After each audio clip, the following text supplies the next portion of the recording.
For the supposed land of the free, there's a lot in the US that isn't free. And maybe that makes sense for a capitalist society, but then I started thinking about my new home, the UK, and I was like, wait, how can the UK make these things free, but the US can't? In fact, I think the only thing I could think of that's free in the US that's not in the UK is refills. In this video, we're talking about 6 things that are free in the UK that aren't free in the USA, and funnily enough, I think this topic will blow the minds of more Americans than it does Brits.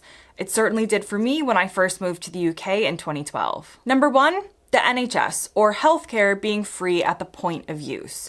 Perhaps the most iconic example of a public service that is free in the UK but not in the USA is the National Health Service. Established in 1948, the NHS was founded on the principle that healthcare should be free at the point of delivery and funded instead by general taxation. This means that UK residents can visit general practitioners, access hospital care, undergo surgery, receive maternity services, and so much more without ever receiving a bill. I used to work in a setting in the UK that required helping out university students, and I vividly remember an incident where one of them, an American, was having a medical crisis. We immediately went to call for an ambulance, and this person panicked and asked us not to. The reason?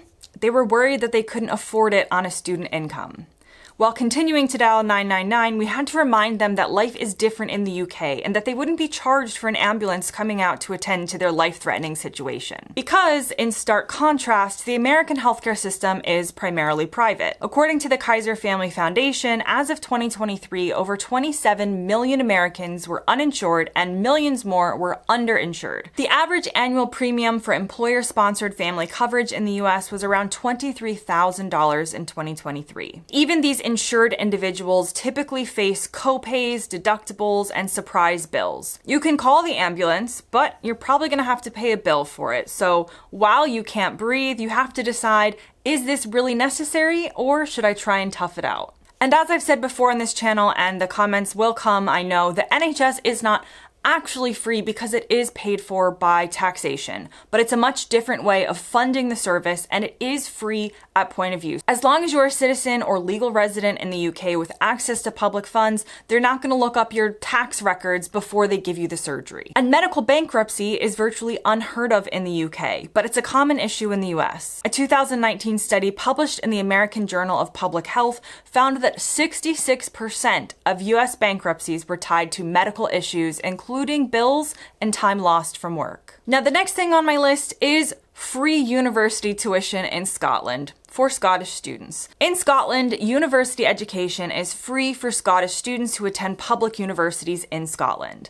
The Scottish government covers tuition costs through the Student Awards Agency for Scotland, also known as SAAS. So, in an academic year, eligible students paid £0 in tuition fees. Now, this does differ within the UK, so this is in sharp contrast to England, where tuition fees can reach around £9,000 per year.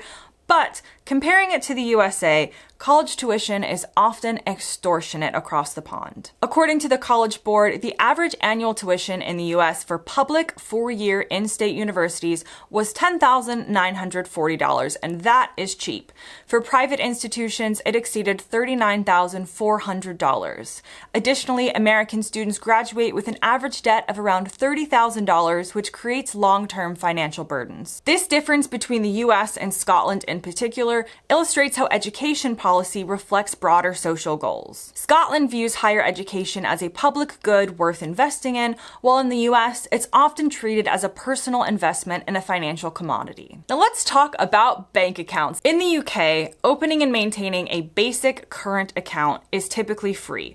Major UK banks such as Barclays, Lloyds, and HSBC offer accounts with no monthly maintenance fees. You can set up direct debits, use debit cards, and access ATMs across the country at no cost. And this is very common, and they're easy to find. These aren't some hidden deal that you have to find when they come around. In contrast, many American banks charge monthly service fees on checking accounts unless the customer maintains a minimum balance or sets up direct deposits. So there's all kinds of requirements that you have to fulfill. According to Bankrate's 2023 study on the topic, the average monthly maintenance fee for a non-interest-bearing account in the US was $5.14, which amounts to around $60 annually. Overdraft fees in the US also remain steep, with the average fee around $30 per transaction. While some US banks have started offering no-fee accounts, the industry-wide practice of charging for basic banking services is still very common. In this respect, the UK banking system appears to prioritize accessibility and financial inclusion more consistently. Next up is free prescriptions in Scotland, Wales, and Northern Ireland. Prescription charges are another area where some UK residents enjoy a benefit that Americans do not.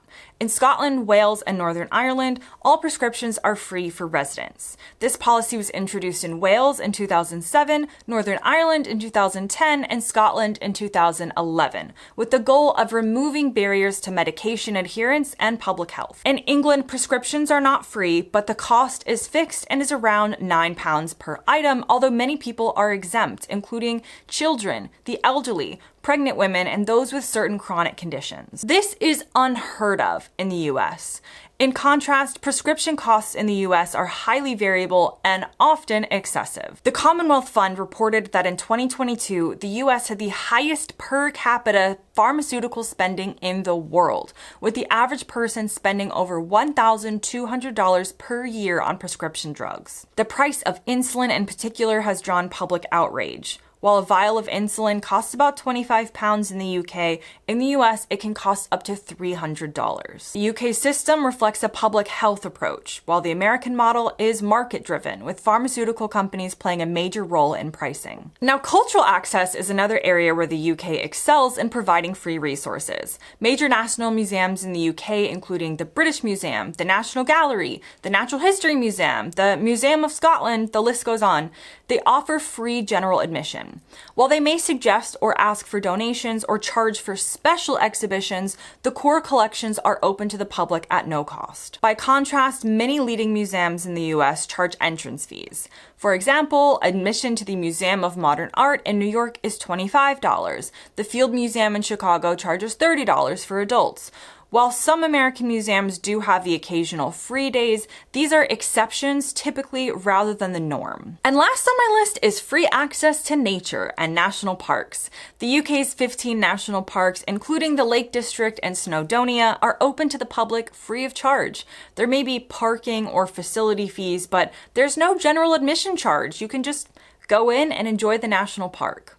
This policy underscores the idea that nature should be freely accessible to everyone. In the United States, don't get me wrong, the national park system is vast, it's beautiful, it's worth visiting, but access often comes with a fee. As of 2024, entrance to parks like Yosemite, Yellowstone, and the Grand Canyon costs around $35 per vehicle. You can get an America the Beautiful annual pass to national parks, which costs $80. While these funds help with maintenance and preservation, the cost can discourage frequent visits, particularly for low-income families. Moreover, privatized concessions within US parks often mean higher costs for food, lodging, and tours, where the UK tends to maintain a more open and less commercialized approach. That brings me to the end of this video. Comment below on anything you found surprising. As always, thanks for watching, and I'll see you next time.